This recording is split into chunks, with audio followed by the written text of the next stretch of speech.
I want to say welcome to Inside the Message. Inside the Message, here we are, back with you for another episode of Inside the Message. Okay. How fun. Yeah, it was fun. Last week we had a great time doing that. We had a lot of good feedback from you, and we were just having fun, but also it was really, I don't know, it's just, what do I want to say? It's helpful for me to have these discussions, and so I'm thrilled if it helps you in some small way, and I'm always excited to be having this discussion with you. Well, one of the things that we talked about is that each message has so many layers to it. In truth, there are just it's multi-layered, multifaceted, and so it's kind of fun to delve into that a little bit more. Yeah. And this message, so I want to say thank you. I loved your message entitled "The Word." Was it "The Word"? Yep. Yeah, "The Word," and it was so much fun to hear our story. And of course, when he started with the message, I knew where he was going. I didn't know ahead of time. So, but as I was listening, I thought, oh, he's gonna tell our story, and it's really beautiful. And you're right. It is just like the Word. It is the beginning of our story, and the Word is the beginning of all of our collective story. So It is. so it is kind of a cornerstone of True Thought teaching. Yes, absolutely. It Yeah. is a cornerstone. And our teaching, obviously, is I guess we could say a pretty broad spectrum of teachings that come to it. I mean, your background, as a religious science minister, is far outside of my experience. Actually, I didn't pursue. I hadn't gone to church until I met you at that workshop that weekend. Right. In decades. Yeah. Because I had resigned from an association with the traditional church, hello, how are That's you? Isabel. That's Isabel. Isabel, our kitty cat. I had resigned from traditional theology because I couldn't reconcile this idea that, well, as an example, that my grandmother would be more forgiving of me because she just, she was really my example of unconditional love. Unconditional love is without condition. It's love without condition. And that's how I see God. That's how I see love. It's true love is without condition. So regardless of what I might have done in my life, my grandmother would never have not supported me or loved me. I mean, that's how, and I think same thing of my mother. Mom, if you're watching this, I'm not trying to exclude you from that. But it's that I could not reconcile that with God. That God could somehow be vengeful and wrathful and judgmental and jealous and all those things, which is really made up in our image as I come to understand it several years later. So I just resigned from church altogether. And I was on my own spiritual path and self-studying, self-learning. It didn't really, the only mentor I had really was Jesus teaching through A Course in Miracles. And what brought me to that was Buddha, before that. So a completely different pathway. And your background in religious science, because you really kind of came through, you in your earlier life. Share that a little bit. If you would. Yeah, so I was raised in a Catholic family, and my Catholic upbringing, I actually looked back on it with a lot of love. It had a lot of mystery connected with it, a lot of beauty. I loved the stories, and yet it didn't resonate with me as I grew older. In fact, it seemed constricting, and there was something in me that didn't believe, what I was being taught. And though it was very difficult, I disengaged, from that upbringing, which was really ingrained in who I was, and had many years of searching, but not really feeling at home anywhere. And as an adult, my next influence was the 12-step program of recovery. And as an adult then, that's where I became reacquainted with that, the beauty in this relationship with God, but it was a God of my own understanding. And then I ended up in a New Thought community, a unity community that led me to religious science. And it was through those communities that I developed what I would call the foundation for my current spirituality. And so the word is very powerful concept in those teachings. It's creative. It's powerful. It's one of the ways that we express our volition and our power in our lives is through our word. And for me, it became the spoken word through prayer. What drew me to religious science was what they call spiritual mind treatment, an affirmative prayer process, which was a process of speaking our word, a word aligned with the consciousness, the Christ consciousness of unification with God. And so in a way then it becomes the Word of God, which is the creative vibration of how we create in our lives. So, so the fact that you and I met speaking the Word as the energy and activity of the Creator in action, the extension of the Creator, and speaking that to one another through that particular attunement was a powerful foundation and cornerstone for our relationship. It was indeed, and especially I think because my background was different than yours, and neither one of us really came to that workshop that week. We both came to that workshop that weekend because a friend, you had a Yes. close friend, and John, and he was sponsoring, Paul Sillick to be there that weekend, and Yes. he's like, I know you guys were close, and he's like, oh no, you've got to come, right? So you came because of him, Yes. right? And I came because of Melissa. And, neither one of us would have been there probably if it hadn't been for our friends who really kind of insisted that we both come. Who felt a passion Yeah. about this particular teaching and the way that the guides were coming through Paul. Yeah. Yeah. Yeah. And they had so much foresight because here it is 8 books later, 8 transformational books later. It's a clear pathway. Yeah. Very clear. And what we find, so what is interesting, so Tony and I come from different backgrounds, and then we come together in our relationship, and then from that point forward, then I start studying. I had already been studying A Course in Miracles, but through the way you were teaching it, it just really deepened within me as a practice and a way of life as well. So combining that with the science of mind, which you also studied. I did. And then we had this new teaching together, which was the Paul Selig work in the guides. And then another work called The Way of Mastery, Yes. which is another channeled work of Jesus, yes. as Jeshua ben Joseph, and an amazing work. And so since our time together, we've studied all of those, and what I've come to understand and have learned through us teaching this is that they're all the same teaching. They are indeed. They are all the same teaching, and there are a couple of other teachings that have come through that absolutely, co-resonate with the teaching, the narrative, if you will, the story. Your story is really what we're talking about, our journey, and in the Gospel of Thomas, and you might have heard us say this before, but in the Gospel of Thomas, the disciples were asking Jesus, okay, so Master, when will we know that we're at the end? Because everybody wanted what Jesus had, right? Everybody wanted to have that peace of mind, the peace that passeth all understanding of the human self, right? The peace of God. And so they're like, okay, Master, when will we know that we're at the end? And he said, oh, so you're at the beginning then, right?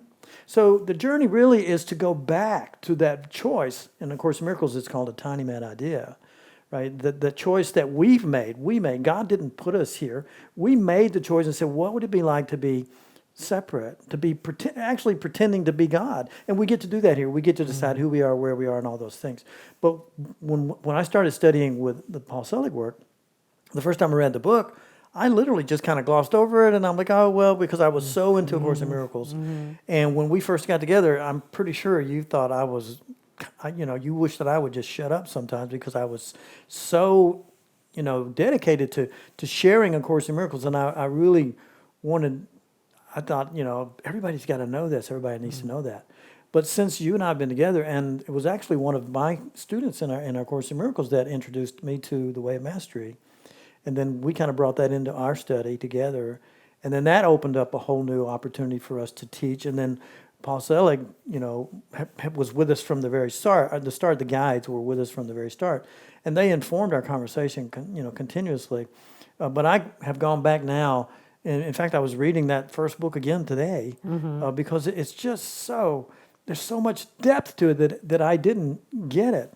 So we'll put that book out on the website. So just so you guys can see where to get it, or a link so you can get it on Amazon or whatever. But the point is, I think everybody ought to read it about a half a dozen times. Well, and you were sharing with me as you've revisited it again, is that it's so relevant to what we're going through now. Right now. Yeah. So, if somebody's watching this way down the road, I mean, we're in August of 2020. Yep. That first book was in March of 2009. But right now we're Right. in having, the coronavirus, the pandemic is occurring in the United States. A lot of areas have been under quarantine, and we have experienced a lot of millions of job loss and unemployment and economic recession for sure. Depression, really, yeah. Right. So you were saying how relevant this is to our times. What were you seeing, and what He was did you literally mean? talking about people losing their jobs and their lives changing because the energy is shifting.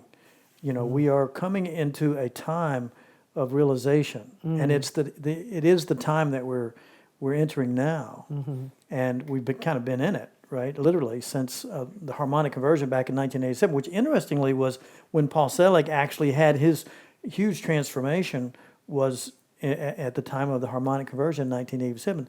I remember a story of him saying he went on to the top of his building. He was living in New York City, and he went to the top of the building in the apartment complex or building that he was in, right?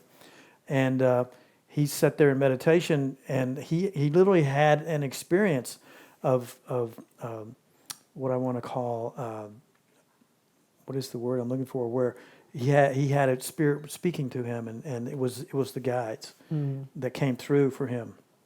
And I'm sure he's documented that and could do a much better explaining that to us than what in my little short anecdote. But that was an impression that It stuck with me yeah. because it started at the harmonic conversion, and that was also the time that other things began to happen on our planet, in our universe. The magnetic field of our planet started shifting pretty dramatically. And there's lots of other teachings that have influenced and informed our conversation. Certainly, the work that I've done these last few years has really broadened my willingness to see that A Course in Miracles fit perfectly in the bigger narrative, but I called it the graduate study of spirituality, The Course in Miracles. But right on the heels of that, Mari Perron channeled in the late 1990s, A Course of Love, which is another book that's really informed us. And actually, when we were on our honeymoon, we went to Hawaii, and we were studying A Course of Love the whole time we were there, studying that work too. Yeah. So I guess we're just at the beginning here, and we're so excited that you're along on the journey with us. We're letting Spirit inform how we begin to teach, and we both might take different pathways in teaching, of what we're going to offer through true thought over these next few months and years. I'm very, very excited about how this will begin to meld and to co-resonate. And the true thought principles are drawn from all of All of these that. teachings. And truly, truth is true always. It doesn't change up. Doesn't change up on Facts change. We can debate facts, but truth is true. And part of what we know is that when we apply these true thought principles in every area of our life, no matter what is happening, that we have a unique pathway that that opens our minds and hearts to seeing differently as we shift our consciousness, as we experience the miracle of a shift in consciousness. And part of bringing forth some of the foundational elements at this time is that we do have an opportunity to recreate and requalify our experience here on earth. And that's what we're doing. That's right. We can think of no better time to be launching this experience as we quite literally are recreating our lives. Right. I'm not only by launching a True Thought spiritual community, but because some of our structures, I've been talking about how structures during this time have been crumbling, and that we allow them to, because somehow we've called that forth and they don't serve what our new value system that is emerging, they don't support. And so we're creating new structures based upon what we value now. Yeah. And that how we align in true thought principles determines how we express the word, I believe. Now, is that an accurate understanding that as you would express it, or how would you I would say expand so, on yeah. that? I think when I look at just the expression of the word, that you are the energy of the Creator in action. Other ways of saying it, and of course in miracles, Jesus is saying you are the Son of God, right? And it's written all in a male gender teaching, right? And then in the way of mastery, he says you are love. You're God's perfect child, and you are love itself, right? Because God is love, and you are love. In A Course of Love, he talks about wholeheartedness and how we take the ego, which is kind of in the human body mind that he calls, and that when it's joined with the heart, right, that the true self, nothing more than your right mind in the Course in Miracles is the Holy Spirit, is the true self in the other teaching, the way of mastery, etc. And so when you bring those together, right, in other words, you don't shed the ego, you embrace or enfold. The bigger part of you embraces and enfolds, and that's the word. Another way of expressing it is Christ consciousness. So the word is Christ. You are the child of God. You are the Christ. You are love. You're all of those words that are, they fall short of actually even beginning to describe the magnificence of what we are in God, because we are an extension of God. And so when Jesus' day, he said, when you see me, you see the Father. He closed the gap completely, and he didn't say, I am Christ. He said, when you see me, I am the Father. And then he went to the absolute oneness. God is, I am, right? And so we can say, I am that I am. But the guides tell us that when you say, I am the Word, then you begin to take ownership of what you are as God, the extension of God. So we're maturing and taking We are. responsibility for being the Word. And I believe that has its genesis as well in the New Thought teachings, which, change your thinking, change your life, and the concepts of oneness. Those are all concepts of oneness. I would say foundational stepping stones as we've come through, and that goes back to, the 1800s and the earlier 1900s of unity. Charles and Myrtle Fillmore, the New Thought, and it's been expressed in several ways. But what's come through in the last 50 years, to me, is particularly exciting because we have now become evolved enough consciously that we're able to be informed more directly by Spirit, by the voice of Spirit, which is our right mind, our true self. And ultimately, the clarity of what these things mean isn't going to come to be an understanding of the ego. It's when we relinquish the ego's attempt to understand it and figure it out and manage it and control it, the narrative, if you will, that when the ego finally takes its place in the back seat, so to speak, then the Holy Spirit is actually what we become expressed as, and that is the mind of knowing. So we go from trying to figure things out and understanding to a corrected perception, because we join in union and relationship with that mind, and it's very, very exciting that we're able to do that now in this time. So we'll all individually come to know it as the more and more we express as it. And so there is a devotional aspect to this teaching. Absolutely. And part of that devotional aspect then becomes these attunements, where we join in that consciousness that isn't separate from us. It is us. It's just the conscious remembering and openness and willingness to set aside the distractions of the world and to turn within in what we call the holy instant, what I might call prayer, and to join in heart and mind with spirit. And at that level of consciousness, we do become the channel of the Word of God. That's right.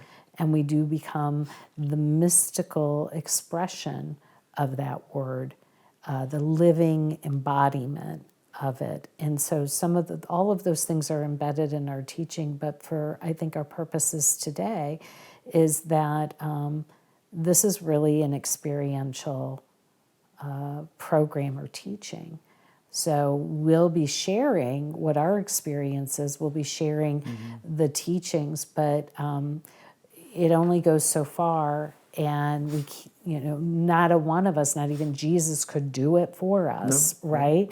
And so we begin, we have content that we are putting forth where we are leading meditations and doing spiritual practices so that that we're anchoring it all for ourselves in our lives. Right. And the fun thing for me is that we're bridging all of these teachings.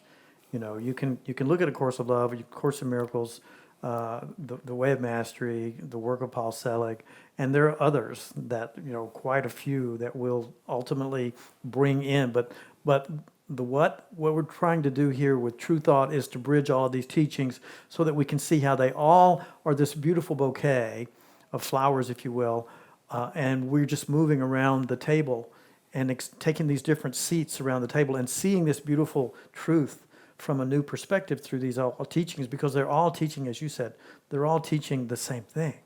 So you can't go wrong with any one of them, and you don't have to stick with any one of them. But, for a while in my life, in my spiritual study, sticking with one of them for a while till I can really get that teaching and before I jump off to something else has been very helpful for me personally. Yeah, so what we have experienced is the development of a particular pathway, taking the best of all of this and teaching it. Right, and trying to stay true to to distill it so that we're sticking with the True Thought principles, because those, as you said, they don't change up on you. Right. And that's really the foundation of our teaching. Right. Yeah. But it's spirit-led. And Absolutely. so we allow, Yeah. the voice of spirit to guide us along the way. So I'm really grateful for this opportunity. Yeah, it's been fun. Well, I know we talked a lot about ourselves today, but it all kind of works together. And we really appreciate you guys hanging out with us and sharing our stories with us. And stay tuned, because this is going to get very, very exciting. And ultimately, what I know and what Reverend Claudia knows is that you begin to have spiritual experiences along this journey that validate your understanding of these truths. Yes. Yeah, and they're very exciting. They're very, very exciting. Yes. Yes, absolutely. So now is the time. It's perfect. And here we go. Here we go. Here we go. Thank you for being with us. Thanks so much for being with us today. We love you all so much, and it's very, very exciting to be where we are now. And we're so glad you're along the journey with us. Yeah. Yeah. Right. Love you. Love you too, baby. Love you. Bye-bye. We'll see you soon. Bye.